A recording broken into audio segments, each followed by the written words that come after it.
ये कहानी है एक दहेज लालची की और साधारण पुरुष की। एक लड़की जो सरकारी ऑफिस में काम करती थी, तो उसके परिवार में उसके सिवाय एक उसका बाप और एक वो, दो ही थे।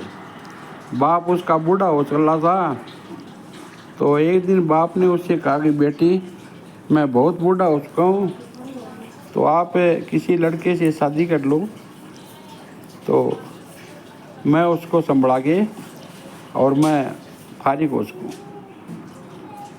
तो लड़की के दो बॉयफ्रेंड थे। एक तो उसका बचपन का साथी जो स्कूल कॉलेज में उसके साथ पढ़ा, और दूसरा उसका हमसफ़र जो उसको जिसके साथ वो ऑफिस में काम करती है। एक दिन उसने दोनों को बुलाया और दोनों को बुला के ये कहा कि चलो मेरे पिताजी के पास चलते हैं और वहाँ शादी की बात करेंगे। तो वो दोनों आदमी, लड़के और वो लड़की, तीनों वहाँ चले गए।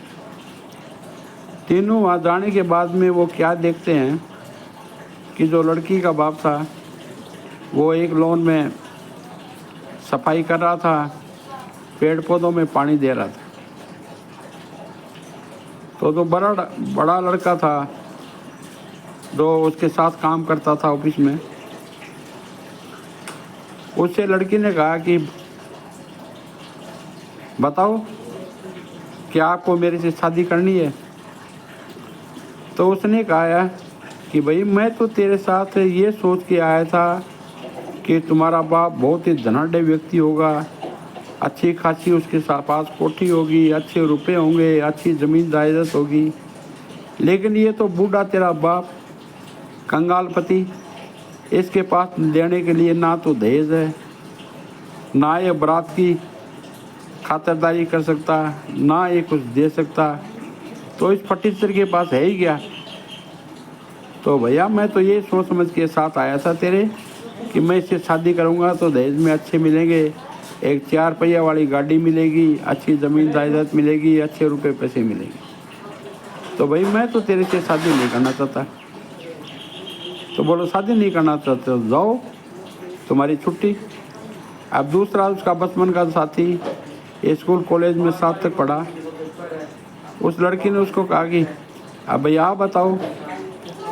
तो उसने कहा देखो तुम्हारा बाप कैसा भी हो, चाहे उसके पास ज़मीन जायदाद हो या नहीं हो, चाहे रुपए पैसे हो या नहीं हो, मैं तुम्हारे से सच्चे दिल से प्यार करता हूँ और मैंने तुम्हारे से प्यार किया है और तुम्हारे से शादी करूँगा। चाहे तुम्हारे बाप के पास देने के लिए कुछ कौड़ी नहीं हो, वो बारात की यदि आओ भगत भी नहीं करना चाहता हो, तो मंदिर में जाके हम दोनों शादी कर लेंगे।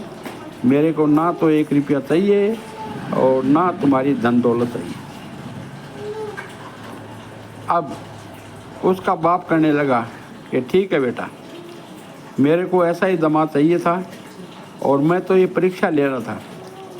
अब मैं आपको बताता हूँ, मेरे पास 150 एकड़ ज़मीन है, अच्छी शानदार कोठी है और मेरा सब कुछ इस लड़की का है। तो आप परीक्षा में पास हो गए। अब वो खड़ा खड़ा सुन रहा था, एक पास वाला ऑफिस बॉय, वो साथ आया, आके बोला दोबारा बोलो क्या आपके पास कोठी है, 150 एकड़ ज़मीन है। अब बोला तुम तो यहाँ से भाग जाओ, तुम्हारे को कुछ नहीं मिलना, तुम खाओ दहेज के लोभी। तो भाइयों ये परीक्षा में वो स्कूल कॉलेज वाला पास हो गया और वो ऑफिस कर्मचारी वो फेल हो गया।